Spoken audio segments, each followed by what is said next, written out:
Cześć, tu Bartek czeka ze strony universalmemory.pl i .com. W ostatnich wielu odcinkach odsłaniałem nieznane twarze, że tak powiem, miażdżycy, mianowicie przyczyn, które powodują miażdżycę. Bo, jak powtarzam do znudzenia na tym kanale, przyczyn bezpośrednich albo pośrednich miażdżycy jest parędziesiąt. 40, 50, w zależności oczywiście czy chcemy je bardziej czy mniej grupować, możemy wyszczególnić ich jeszcze więcej. Co oczywiście idzie bardzo mocno pod nurt mainstreamowej lipidologii czy kardiologii, która mówi, że wszystko to jest LDL. Panie, jeśli LDL jest wysoki, to jest po tobie. I polecam oczywiście przejrzeć playlistę, która się nazywa cholesterol, ApoB i tym podobne, czy coś w tym stylu. Tam już jest parędziesiąt chyba odcinków na ten temat, ale oczywiście temat jest niesamowicie głęboki, więc będziemy go zgłębiać dalej. I w tym odcinku chciałbym pokazać kolejną taką nieznaną twarz, czy lepiej omówić, bo już wspominałem o niej, a jest nią mianowicie endotoksemia. Endotoksemia jest w stanie przyczynić się do powstawania wielu patologicznych stanów w organizmie i być może dzięki temu odcinkowi Ty odnajdziesz, jeśli masz różnego rodzaju kłopoty, u siebie właśnie potencjalną przyczynę tych stanów rzeczy. Bo o jakich problemach mówimy? Mówimy na przykład o insulinooporności. Opisywałem choćby w tym odcinku, jak różnego rodzaju stany zapalne w jamie ustnej są w stanie bezpośrednio przyczynić się do powstania insulinooporności.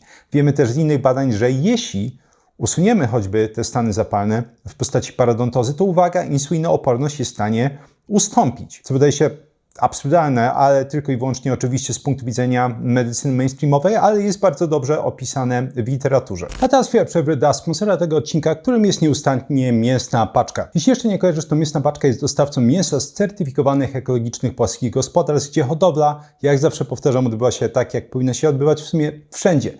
Mianowicie antybiotyki nie są stosowane na żadnym etapie hodowli, na żadnym etapie wzrostu. To daje gwarancję, że to mięso, kiedy trafia po prostu do nas, jest najwyższej możliwej jakości. Nie używa się również oczywiście żadnych boosterów wzrostu i tym podobnych paskudnych wynalazków. Mięsna Paczka działa w szalenie prosty sposób. Wchodzisz na stronę Mięsnej Paczki, czyli punkt pierwszy, wybierasz paczkę, która Ci pasuje, a jeśli nie pasuje żadna, to możesz kompletować własną ze wszystkich produktów, które są dostępne w sklepie. Punkt drugi, wybierasz, gdzie paczka ma zostać dostarczona i punkt trzeci, cieszysz się dostawą prosto pod drzwi, co jest niesamowicie oczywiście wygodne, szczególnie jeśli ktoś jest zabiegany. Jeśli jeszcze nie zamawiałeś z Mięsną Paczką, to z kodem BARTOSZ10 jest 10% zniżki na pierwsze zamówienie.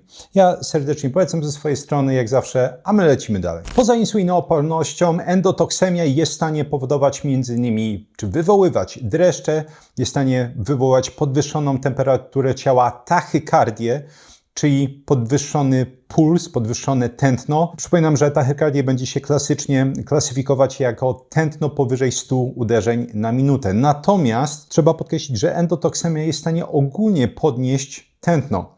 Czyli jeśli ktoś miał w przeszłości, powiedzmy, takie przeciętne tempo, nie wiem, robił sobie pomiary ciśnieniomierzem po wstaniu i wynosiło ono średnio 70, a teraz ma 90 parę według wielu pomiarów, patrzę na Ciebie, Patryk, to jest potencjalnie powodem właśnie endotoksemia. Inne przyczyny, oczywiście jeśli chodzi o klasyk, to jest uszkodzenie naczyń krwionośnych, a więc m.in. śródbłąka tętnic, a więc przyczynianie się do powstawania miażdżycy.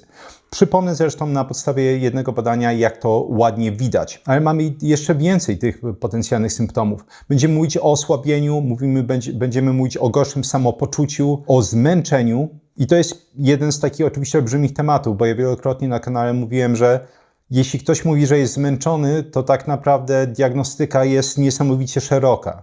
To mogą być kłopoty hormonalne. Jeśli chodzi o hormony płciowe, to może być oczywiście tarczyca, to może być insulinooporność, to mogą być stany zapalne. Oczywiście może być to m.in. właśnie połączona z tym endotoksemia.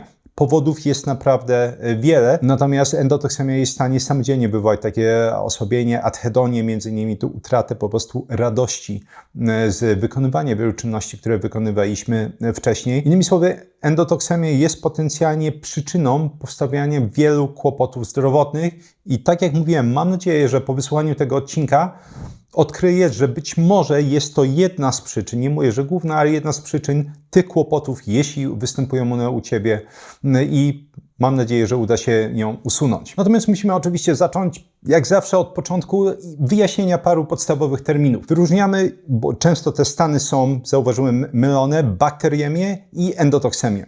Bakteriemia, przypominam, że końcówka EM w medycynie będzie oznaczać obecność czegoś w krwi. Czyli innymi słowy, bakteriemia to będzie obecność żywych bakterii w krwi. I przypominam, jest to jak najbardziej możliwe. Jest to oczywiście możliwe nie tylko w przypadkach skrajnych, jak na przykład sepsy. Jest to możliwe choćby, tak jak opisywałem w tamtym odcinku o tym, jak stany zapalne w jamie ustnie przyczyniają się do miażdżycy. Tam pokazywałem badania, które pokazywały, że tak, jak najbardziej w momencie, w którym będziemy mieli zwiększoną przepuszczalność m.in. tej bruzdy dziąsłowej i nabłonka łączącego w jamie ustnej, bakterie, żywe bakterie, całe bakterie będą przechodzić do krwiobiegu i będą wywoływać reakcję układu odpornościowego, m.in. zwiększając niestabilność blaszki miażdżycowej, jeśli występuje, albo bezpośrednio przyczyniając się do powstawania tej blaszki miażdżycowej. Endotoksemia z kolei, przypominam, już wiemy, że EM to jest obecność w krwi, to jest obecność w krwi endotoksyn. I czym są te endotoksyny? Są to generalnie toksyny pochodzenia bakteryjnego. W uproszczeniu, żeby zrozumieć to jak najlepiej, po prostu bakterie robią z naszych tętnic szalet. To jest po prostu, nasze tętnice stają się swoistą rurą kanalizacyjną dla bakterii. I taką najsłynniejszą endotoksyną w literaturze i wydaje mi się w takiej ogólnej świadomości, jeśli ktoś się interesuje tematem, to jest LPS, czyli lipopolisacharyd. I lipopolisacharyd jest tak naprawdę fragmentem zewnętrznej błony komórkowej bakterii gram ujemnych. I on jest w stanie się odrywać właśnie od tych bakterii i wędrować do naszego krwiobiegu. I oczywiście to nie jest tak, że tylko i wyłącznie część tej błony zewnątrzkomórkowej jest w stanie zawędrować do naszego krwiobiegu. Często będą to różnego rodzaju też toksyny strukturalne, które będą towarzyszyć tym bakteriom. Jaka jest reakcja organizmu? Reakcja organizmu jest taka, oczywiście w skrajnych przypadkach możemy mieć właśnie dreszcze, możemy mieć podwyższoną temperaturę, mnóstwo bakterii gram ujemnych, to są dosyć paskudne żyjątka i są w stanie rzeczywiście powodować bardzo znaczącą aktywizację układu odpornościowego. Natomiast kłopot polega na tym, że to, co będzie nam bruździć, będzie niezauważane. Bo jeśli mamy taką mocną infekcję, to każdy wie, że coś się dzieje, zaczyna się diagnostyka, zaczyna się pozbywanie tego kłopotu. Natomiast najgorzej jest, jak ktoś po prostu gdzieś tam pluje nam na plecy dekady czy długie lata, a my tego nie zauważamy, bo nie mamy jak się odwrócić. I to jest najlepsza chyba możliwa charakterystyka tak zwanej low-grade endotoxemia, czyli endotoksemii niskopoziomowej czy niskiego nasilenia. Innymi słowy, mówimy o stanie, kiedy te endotoksyny są non-stop wydzielane przez długie lata, tak jak mówię, czasami dekady do naszego krwiobiegu i tam będą właśnie powodować reakcję układu odpornościowego, która jednak nie jest tak znacząca, żebyśmy byli w stanie to w łatwy sposób zaobserwować.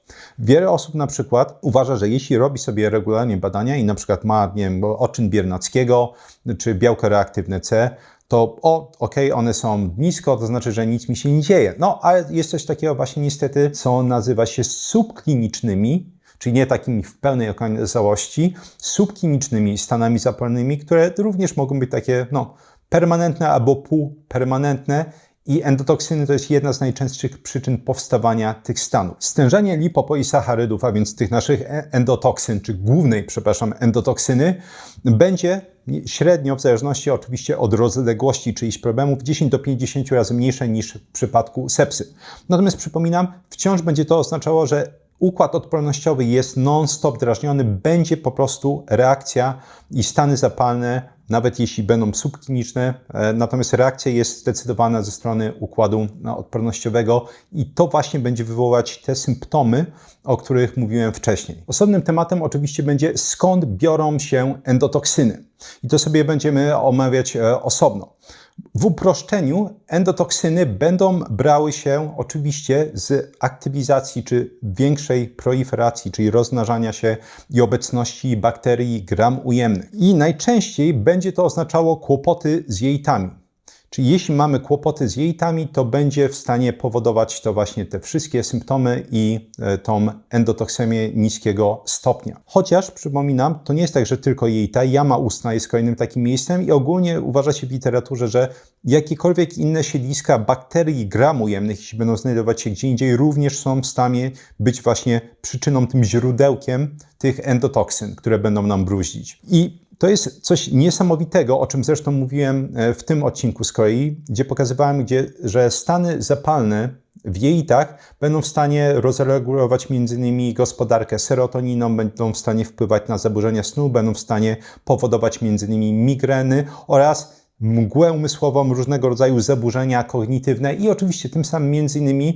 stan ten występujący długie lata będzie w stanie przyczyniać się m.in. do powstawania, jak wiemy z literatury, Alzheimera czy Parkinsona. I to jest jedna z takich zdradzieckich rzeczy, bo jak dowiecie się o przyczynach endotoksemii innych niż tylko stany zapalne w jelitach, to nagle się okazuje, że my często robimy sobie krzywdę na wiele sposobów i niestety nasza medycyna jest zorganizowana w ten sposób, że jest poszufladkowana, jak wszyscy wiemy. Tak? Czyli każdy lekarz ma swoją specjalizację, jeśli jest naprawdę dobry, to ma 2 specjalizacje, natomiast często brakuje łączenia różnego rodzaju elementów. To znaczy bardzo rzadko jest tak, zauważyłem, że neurolog będzie w stanie łączyć różnego rodzaju kłopoty neurologiczne z choćby jelitami. Bardzo rzadko jest tak, że neurolog będzie w stanie łączyć niedobory choćby witaminowe, takie jak B12 z różnego rodzaju stanami neurologicznymi, łącznie z mocną ataksją. Innymi słowy, brakuje takiego holistycznego spojrzenia, a niestety, zawsze mówię, ciało to są naczynia połączone. Kłopot w jednym miejscu będzie bardzo często wpływać na kłopoty w innych miejscach. I zastanawiam się długo, jaką analogię stworzyć, wiecie, taką wysublimowaną intelektualnie, która będzie głaskać zmysły, pieścić zwoje mózgowe, żebyśmy zrozumieli, że kłopoty w jednym miejscu będą powodować różnego rodzaju stany zapalne i kłopoty w innych miejscach. I jedyne, co udało mi się wymyślić, to, że to jest mniej więcej jakby mój sąsiad pierdnął, a ja bym się zesrał.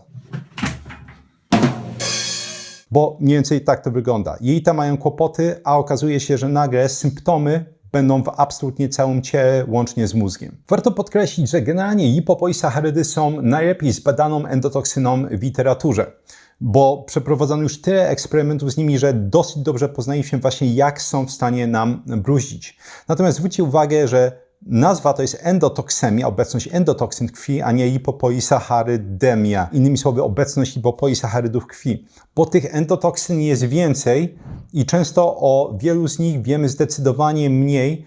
Jeszcze mniej wiemy tak naprawdę a propos tego, jakie interakcje zachodzą między nimi. To jest dla mnie sytuacja szalenie podobna do mykotoksyn, o których opowiadałem w wywiadzie u Mateusza Ostręgi kiedyś tam, to chyba w zeszłym roku było, czy 2 lata temu, bo tam opisywałem różnego rodzaju poprawne mykotoksyny. Jeśli nie kojarzysz mykotoksyny, to są toksyny pochodzenia grzybiczego.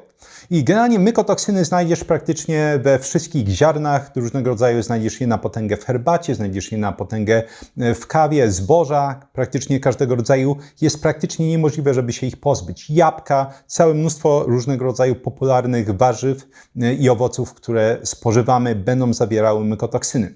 I oczywiście Unia Europejska ma dopuszczalne limity tych mykotoksyn. Ewidentnie czasami jak tak patrzę na różnego rodzaju nagłówki, nie tyczy się to różnego rodzaju zboża, które wpuszcza się z Ukrainy, które jest tak napakowane mykotoksynami, że po prostu brakuje im skali, ale to jest oczywiście wątek poboczny.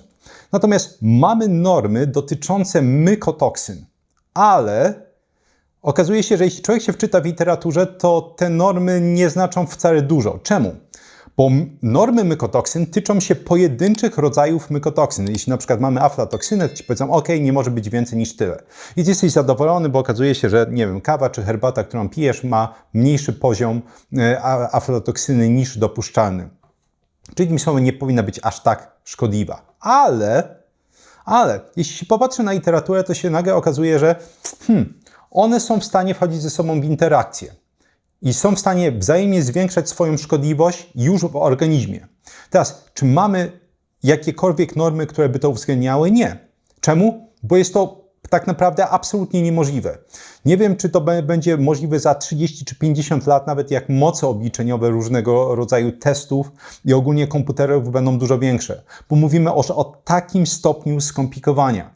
Innymi słowy, możemy się podetrzeć tymi normami, bo szansa na to, że spożywamy tylko i wyłącznie jeden rodzaj mykotoksyn, spożywając te produkty, o których mówiłem, jest w przybliżeniu zerowa. Wracając do tematu endotoksyn, przepraszam za wątek poboczny, ale jak zawsze mam nadzieję, że ciekawy. Jak to się ma właśnie do endotoksyn? Bo tutaj skupiam się oczywiście na lipopolisacharydach, ale przecież tych endotoksyn mamy dużo więcej. Będziemy mieć takie endotoksyny m.in. jak peptydoglikany.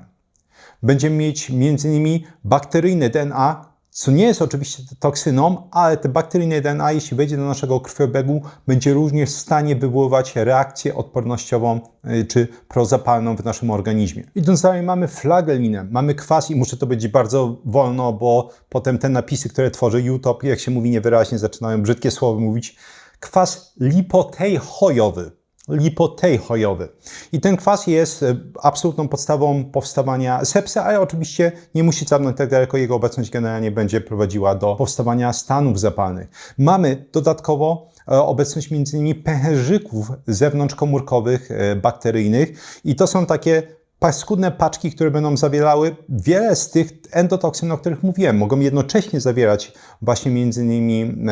lipopoisacharydy, peptydoglikany, mogą zawierać enzymy, inne toksyny, białka bakteryjne. To jest właśnie taka paskudna paczka DHL-a. To jakbyśmy się cieszyli, że po prostu dostajemy paczkę, o, kto mi wysłał prezent, a ktoś po prostu nafajdał do środka, jak otworzymy. Innymi słowy, cokolwiek złego powie się o właśnie endotoksemii, w kontekście lipopolisacharydów, to jest tylko mały wycinek tego całego ponurego obrazu. Bo przypominam, endotoksyn jest dużo więcej i nie wiemy jeszcze raz, jak one wzajemnie wchodzą ze sobą w interakcje, ale szanse na to, że te interakcje są bardzo pozytywne w naszym ciele, jest w przybliżeniu zerowa. Warto przypomnieć badania właśnie w tym temacie.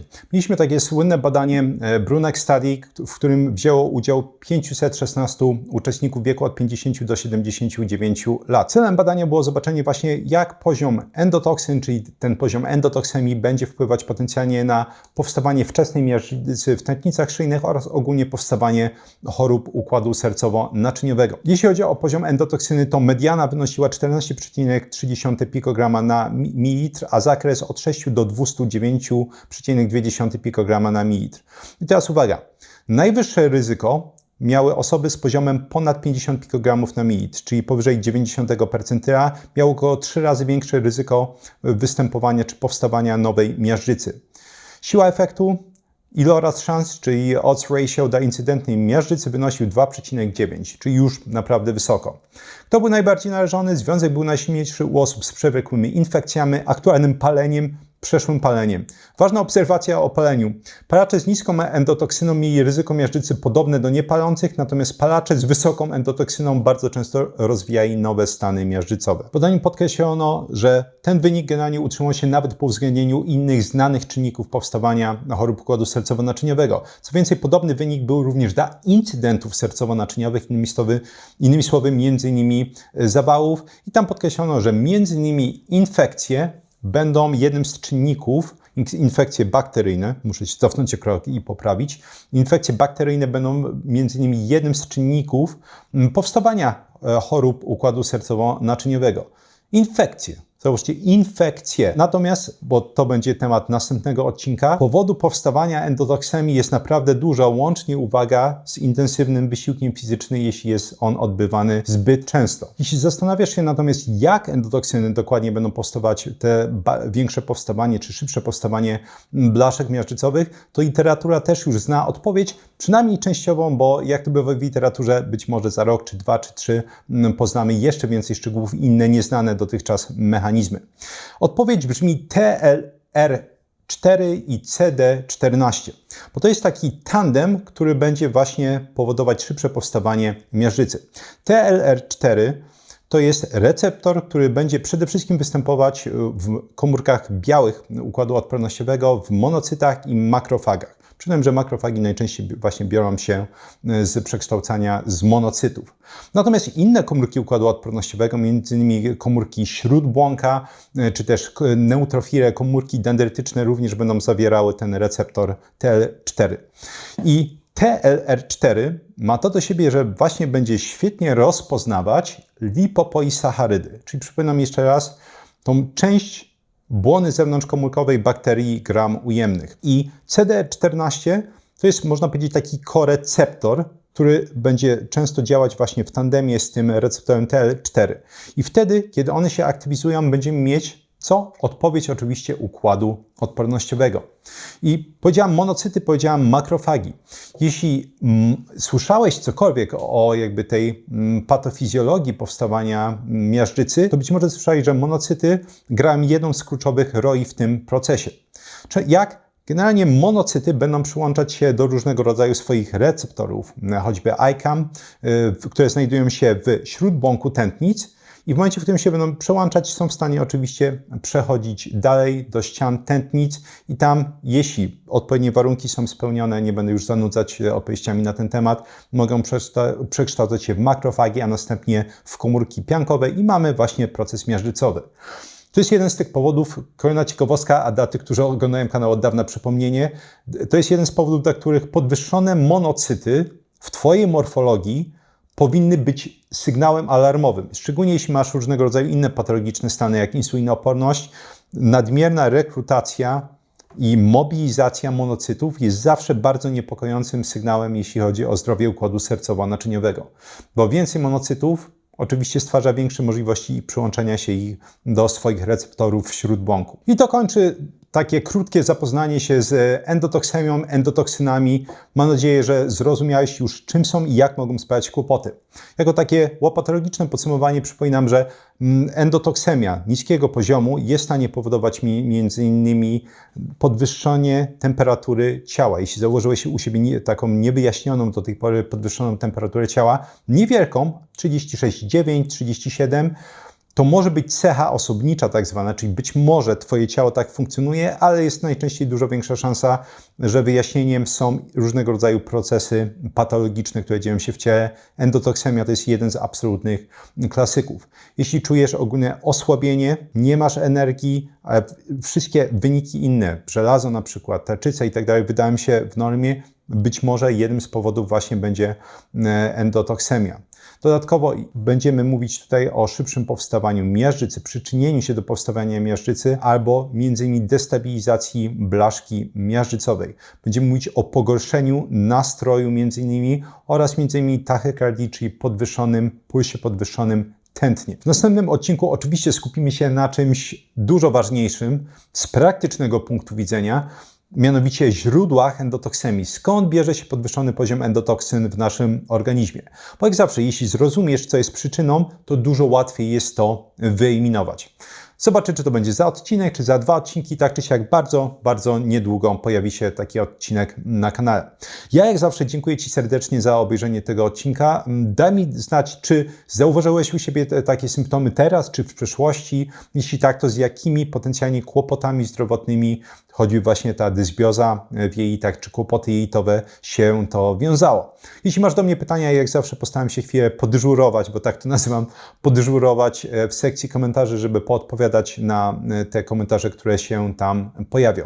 Jak zawsze, jeśli masz jakiś pomysł na odcinek, jak najbardziej uznaję, że tak powiem, plebiscyty. Jeśli pojawi się jakiś komentarz z ciekawym tematem na odcinek, mnóstwo osób będzie komentować pod tym, czy polubi ten komentarz, to będę wiedział, że taki odcinek trzeba nakręcić dużo szybciej, bo wielu osobom może potencjalnie pomóc. Jak zawsze polecam moje flagowe kursy Vocabulary Labs, laboratoria językowe, gdzie pokazuję, jak samodzielnie nauczyć się dowolnego języka z dowolnej rodziny języków, ponieważ system jest w pełni uniwersalny. Żeby oczywiście przestać non-stop wydawać pieniądze na podręczniki, czy też korepetytorów, czy szkoły językowe, można to zrobić naprawdę niesamowicie niskim kosztem. Kurs Experts Incubator, czyli tak zwana kuźnia ekspertów, gdzie z kolei pokazuję, jak samodzielnie opanować dowolną dziedzinę od A do Z, jak zapamiętywać samodzielnie informacje, jak tworzyć ich głębokie zrozumienie, wdrażać suche informacje w praktykę. Idealne dla uczniów, studentów, osób, które chcą dobrze zdawać różnego rodzaju egzaminy, dla osób, które nienawidzą swojej pracy, rzuciły ją lub rzucić ją zamierzają, ale nie mają jeszcze kompetencji, żeby znaleźć nową pracę. Dla osób, które mają świetną pracę, ale no właśnie, zawsze jakoś trzeba się wykazać dodatkowo, może zdać jakiś certyfikat, może nabyć dodatkowe umiejętności, żeby dostać ten upragniony awans czy podwyżkę i również dla osób, które po prostu nie lubią zapominać tego, o czym czytają czy co słuchają. I na koniec polecam kurs O jeden włos za daleko, gdzie pokazuję, jak zatrzymywać i odwracać łysienie androgenowe zarówno u pań, jak i u panów, jak diagnozować u siebie m.in. telogenowe wypadanie włosów, ten stan, kiedy włosy wypadają całymi garściami, kępkami i wydaje się, że nie ma potencjalnie powodu. Bo jeśli zdiagnozujemy sobie taki stan, to oczywiście można go wyleczyć, można go zatrzymać i tym samym włosy będą po jakimś czasie rosnąć już normalnie. 3 piosenki rockowe jak zawsze w pierwszym komentarzu pod filmikiem, żeby mieć spędzić czas również po wysłuchaniu odcinka. Pod tym bonuscowe ciekawostki tyczące się tego odcinka, a pod tym wszystkim literatura naukowa, którą cytowałem w tym odcinku. Z kolei w opisie, jak zawsze, znajdziesz m.in. linki takich partnerów, ja to nazywam, kanału. Jest tu m.in. firma Alines i Muscle Zone. Są to firmy, które sprzedają suplementy bardzo fajnej jakości, mają całe mnóstwo różnego rodzaju certyfikatów.